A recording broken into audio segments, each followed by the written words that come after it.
মুসলমান বীর সৈনিক, এই মুসলমানের ঐতিহ্য আছে। 313 জন মিলে 1000 জনকে পিষে মেরেছিল। 3000 মোতার যুদ্ধে 3000 সৈন্য দিয়ে 2 লক্ষ রোমান সৈন্যকে পিষে মেরেছিল। আমরা তো সেই জাত। আর আজকে মুসলমান কোটি কোটি, তারপরও মাত্র 96 লক্ষ ইহুদির হাতে কেক মার খাচ্ছে। এই মুসলিম উম্মাকে ভেঙে খান খান টুকরো টুকরো করার জন্য ইহুদি খ্রিস্টান কয়েকটা বিষ মুসলমানদের ভিতরে দিয়েছে। আর এই বিষগুলি খাওয়ার কারণে আজকে মুসলিম একটা রাষ্ট্র, কয়টা রাষ্ট্র হয়ে গেছে? 57টা লাঠি যদি এক জায়গায় হয় ওটা শক্ত বেশি হয় না 57 থেকে একটা লাঠি এক জায়গায় গেলে ওটা বেশি শক্ত হয়? হ্যাঁ, 10টা লাঠি এক জায়গাতে করে বাঁধবেন আর একটা লাঠি এক জায়গায়, কোনটা শক্ত বেশি? 10টা। তাহলে 57টা রাষ্ট্র যেদিন একটা রাষ্ট্র ছিল, সেদিন মুসলিম তো বীরের জাতি ছিল। কোনো পরাশক্তি তাদের সামনে মাথা উঁচু করে কথা বলতে পারেনি। কিন্তু সেই মুসলিম রাষ্ট্রকে টুকরো টুকরো করে দিয়েছে এই ইহুদি জাতি, এই খ্রিস্টান জাতি। এই মুসলমানদেরকে টুকরো টুকরো করেছে যেই বিষগুলি দিয়ে, বিষ, যেই পয়জন, যেই ভাইরাস, সেই পয়জন ভাইরাসের একটা প্রধান নাম হচ্ছে সেকুলারিজম। কি? সেকুলার। আর একটা পয়জন বিষের নাম হচ্ছে ডেমোক্রেসি। কি? হ্যাঁ, ডেমোক্রেসি। আর একটা বিষের নাম হচ্ছে ন্যাশনালিজম। আর একটা বিষের নাম হচ্ছে কমিউনিজম। এগুলো এক একটা হলো পয়জন। এগুলো হচ্ছে কাদের দেওয়া? লৌহ মাহফুজ থেকে আসছে, তাই না? এই যে সেকুলারিজম, ডেমোক্রেসি, এই কমিউনিজম, হ্যাঁ, এগুলি কোথায় থেকে আসছে? লৌহ মাহফুজ থেকে না? কে দিছে এগুলি মুসলমানের ভিতরে?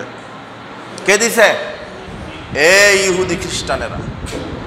আশ্চর্য কথা, যারা আজকে আমাদেরকে ইহুদি খ্রিস্টানের দালাল বলে গালি দেয়, ও মুখে বলছে ইহুদি খ্রিস্টানের দালাল, আমাদেরকে বলছে ওর চুলের কাটিং, ওর প্যান্টের কাটিং, জামার কাটিং ইহুদি খ্রিস্টানের মতো, ওর শিক্ষা ব্যবস্থা। যে বলছে ইহুদি খ্রিস্টানের দালাল আমাদেরকে বলছে, আমেরিকার দালাল আমাদেরকে বলছে। আর কিছু সৌদি বিদ্বেষী তৈরি হয়েছে, মনে রাখবেন, যারাই সৌদি বিদ্বেষী আর হলো শিয়ার বংশধর। কিসের বংশধর? শিয়া। আর সৌদিকে গালি দেয় আর আমাদেরকে আমেরিকার দালাল বলে। আশ্চর্য কথা। তো এখন এই যে ইহুদি খ্রিস্টানের মতবাদ লালন করছে কারা? এই মুসলমানেরা। কারা লালন করছে? এই মুসলমানেরা। আমাদের কি আছে? আমাদের অনেক ছিল। ইসলামের ঐতিহ্য, মুসলমানদের ঐতিহ্য অনেক ছিল, কিন্তু কোনোটাই আজকে আমরা প্রয়োগ করতে পারছি না। রাস্তা ঘাট, অফিস, আদালত, কোর্ট কাচারি, কলকারখানা, শিক্ষাঙ্গন, সেক্রেটারিয়েট, সংসদ, অর্থনীতি, সমাজনীতি, রাজনীতি, মিডিয়া, সব কিছু কারা কন্ট্রোল করে এখন বিশ্বে? মুসলমানেরা। এই মিডিয়া কে কন্ট্রোল করে? অর্থনীতি কারা কন্ট্রোল করে? এই তথাকথিত বস্তাপচা মতবাদ, এই রাজনীতিক এই যে মতবাদগুলি কারা কন্ট্রোল করে? অফিস, আদালত, কোর্ট কাচারি, শিক্ষাঙ্গন, সংসদ, সব কিছুতে চলে কাদের মতবাদ? কাদের? বলেন ইসলামের মতবাদ দেখান, একটা প্রমাণ দেখান। মায়ের বেটা হলে দেখান না আমাকে, যে হুজুর আপনি কি বললেন? আমরা মুসলিম, আমাদের রাস্তাতে আল্লাহর বিধান আমরা মানি, আমার শিক্ষা ব্যবস্থায়, রাজনীতিতে, অর্থনীতিতে, সব জায়গাতে। জি না, একটাতেও নাই। এই অর্থনীতি সুদভিত্তিক অর্থনীতির মাধ্যমে মুসলমানদেরকে নিঃশেষ করে দিয়েছে ইহুদি। গণতান্ত্রিক পদ্ধতিতে, সেকুলারিজমের পদ্ধতিতে মুসলিমদেরকে টুকরা টুকরা করে দিয়েছে ইহুদি খ্রিস্টান। সব তাদের আমরা প্রতিপালন করে মেনে চলছে। তাহলে আমাদের কি? কি আমাদের? আমরা মুসলিম, আমাদের ঐতিহ্য কোথায়? মুসলিমরা আজকে মার খাচ্ছে কেন? মুসলিমরা তো বীরের জাত। মুসলমান বীর সৈনিক, এই মুসলমানের ঐতিহ্য আছে। 313 জন মিলে 1000 জনকে পিষে মেরেছিল। 3000 মোতার যুদ্ধে 3000 সৈন্য দিয়ে 2 লক্ষ রোমান সৈন্যকে পিষে মেরেছিল। আমরা তো সেই জাত। আর আজকে মুসলমান কোটি কোটি, তারপরও মাত্র 96 লক্ষ ইহুদির হাতে কেক মার খাচ্ছে। হ্যাঁ, মুসলমান 96 লাখ ইহুদি, কিন্তু তার পিছনে আছে 600 কোটি এই কুফরির শক্তি। কথা বুঝেছেন কি? ইহুদি 96 লাখের কথা ঠিক, কিন্তু তার পিছনে আছে কত কোটি? 600 কোটি। আর জাতিসংঘ তার প্রধান হচ্ছে চেলা। আর আপনি সেই জাতিসংঘের কাছে মার্চ ফর গাজা দেখান, আপনি আপিল করেন, জি না, 57টা মুসলিম রাষ্ট্র টুকরা টুকরা করেছে। আমি 1 সেকেন্ডের জন্য মেনে নিলাম 57টা রাষ্ট্র থাক, বিশ্বের মুসলিমদেরকে ঐক্যবদ্ধ হতে হবে। 57টা রাষ্ট্রের জন্য আলাদা মুসলিম জাতিসংঘ গঠন করতে হবে, তাহলেই মুসলমানের শান্তি কায়েম পাবে ইনশাআল্লাহ। আলাদা মুসলিমদের জাতিসংঘ দরকার। মুসলিম আমরা জাতিসংঘ ইহুদি খ্রিস্টানের, আমরা তাদের ভয়ে পালিয়ে থাকবো কেন? আমাদের ভয়ে তো তাদের পালিয়ে থাকার কথা। আমরা আজকে কেন পালিয়ে আছি তাদের ভয়ে? কেননা এই ইসলাম, এই কোরআনকে আমরা বাদ দিয়ে আমরা তাদেরই মতবাদের গোলামি করছি। এই জন্য আমাদের আজকে অধঃপতন। কোথাও আমাদের ব্যক্তিত্ব নাই, কোথাও আমাদের সম্মান নাই। সব জায়গাতে রাষ্ট্র ব্যবস্থার দিকে তাকিয়ে দেখেন, শিক্ষা ব্যবস্থার দিকে তাকিয়ে দেখেন, অর্থনৈতিক ব্যবস্থার দিকে তাকিয়ে দেখেন, সব জায়গাতে কাদের মতবাদ, কাদের বিধান চলছে? হ্যাঁ, ইহুদি খ্রিস্টানের। চালাচ্ছে কারা? মুসলমানেরা। ওই যে ইহুদি খ্রিস্টান, ওরা আমাদেরকে মতবাদ দিচ্ছে আর আমরা হচ্ছে তার বাস্তবায়ন করছি। অথচ আমরা তো কোরআন হাদিসের উপকার হওয়ার কথা ছিল, কোরআন হাদিস বাস্তবায়ন করার কথা ছিল। কিন্তু না, আপনি বলবেন হ্যাঁ আমি তো সালাত আদায় করি, আমি তো কোরআন হাদিস বাস্তবায়ন করি। ওই যে আপনার ভিতরে শিখায় দিয়েছে যে কোরআন হাদিস শুধু বাস্তবায়ন করতে হবে মক্কাতে হজ উমরার সময়, আর মসজিদে জুমার দিনে ফজরের সময়, আর রমাদানে সিয়াম পালন করে। এটা শুধু ঢুকিয়ে দিয়েছে। এতটুকু আপনি ইসলাম জানেন, এর বেশি জানেন না। কিন্তু আপনার অর্থনৈতিক জ্ঞান কোরআনে নাই, রাজনৈতিক জ্ঞান কোরআনে নাই, সমাজনীতি, রাজনীতি, অর্থনীতি সব কিছু আল্লাহ বলে দিয়েছেন।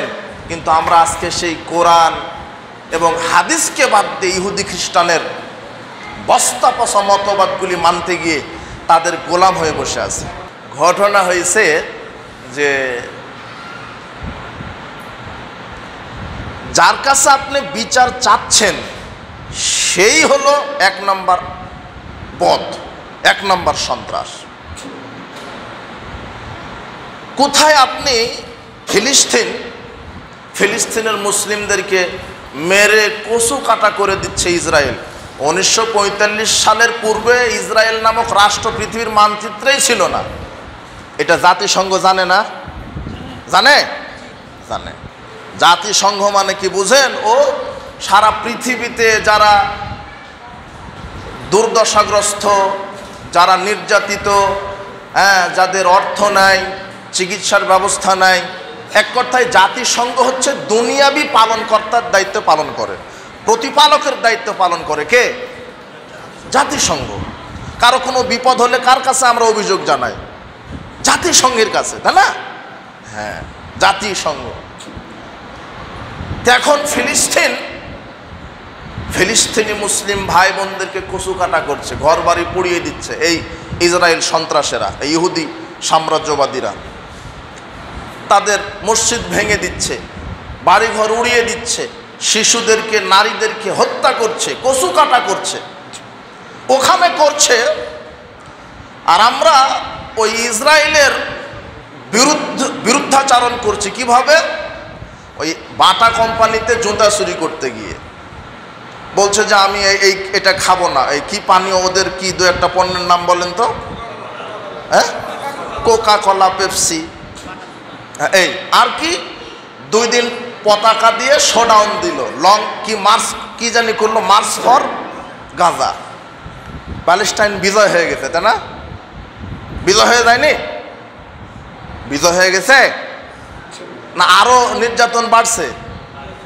আর মার্চ ফর গাজা, এই পতাকার শোডাউন, এই কোকা কোলা, এগুলি সব আমরা করে জাতিসংঘের কাছে অভিযোগ দিছি, তাই না? যে হে আমার জাতিসংঘ, আমার প্যালেস্টাইন ভাই বোনদের প্রতি রহম করো। কি অবাক! আপনি কার কাছে বিচার দিলেন? ওই জাতিসংঘের ফতোয়াতেই এই ইহুদি সাম্রাজ্যবাদীরা মুসলিমদেরকে আজকে খোঁজকাটা করছে। আজকে এই জাতিসংঘ, আর জাতিসংঘ তৈরি করেছে আদম আলাইহিস সালাম, তাই না? মুহাম্মদ সাল্লাল্লাহু আলাইহি সাল্লাম। পৃথিবীতে এখন এই 1,24,000 নবী মিলে জাতিসংঘ তৈরি করেছে। জাতিসংঘ তৈরি করেছে কারা? ওরাই, ওই ইহুদি খ্রিস্টানেরাই। আর সেই ইহুদি খ্রিস্টানের কাছে আমরা বলছি, যারা মারছে তাদেরকেই বলছি কি মারেন না। তার মানে কি বুঝলেন? আপনি বুঝতে পারেননি। আজকে পৃথিবীতে মুসলমান রাষ্ট্রের সংখ্যা 57টা। কতটা? এই 57টা মুসলিম রাষ্ট্র এক সময় একটা রাষ্ট্র ছিল। কয়টা? একটা খলিফা ছিল। কয়টা খলিফা ছিল? প্রতিনিধি ছিল অনেক, গভর্নর, বিভিন্ন আমলা, শুরা সদস্য, বিভিন্ন আমালেক ছিল, এগুলা প্রতিনিধি। কিন্তু আমির, রাষ্ট্রপ্রধান কয়জন ছিল ইসলামের? খলিফা একজন। ওমর রাদিয়াল্লাহু আনহুকে বলা হয় না অর্ধ পৃথিবীর খলিফা? মানে ওমরের সময় সারা পৃথিবীর অর্ধেক পৃথিবী ইসলামের ছায়াতলে চলে এসেছিল। আলহামদুলিল্লাহ, এসেছিল। কিন্তু সেই ওমর রাদিয়াল্লাহু আনহুর খেলাফত ভেঙে গেল। এরপরে আসলো ওমর ইবনে আব্দুল আজিজের জামানা, স্বর্ণযুগ। এরপরে আস্তে আস্তে ইসলামী খেলাফা, ওসমানীয় খেলাফা, আব্বাসীয় খেলাফা, ফাতেমীয় খেলাফা, এইগুলি এসেছিল। এগুলি স্বর্ণযুগ। কিন্তু এগুলোকে ধ্বংসই করেছে এই ইহুদি খ্রিস্টান। কি দিয়ে ধ্বংস করেছে? আপনারা এই পুকুরে মাছ চাষ করেছেন, এখন কি জানি ওষুধ ফেলে দিলে মাছ মারা যায়, তাই না? কি বিষ, তাই না? মারা যায়।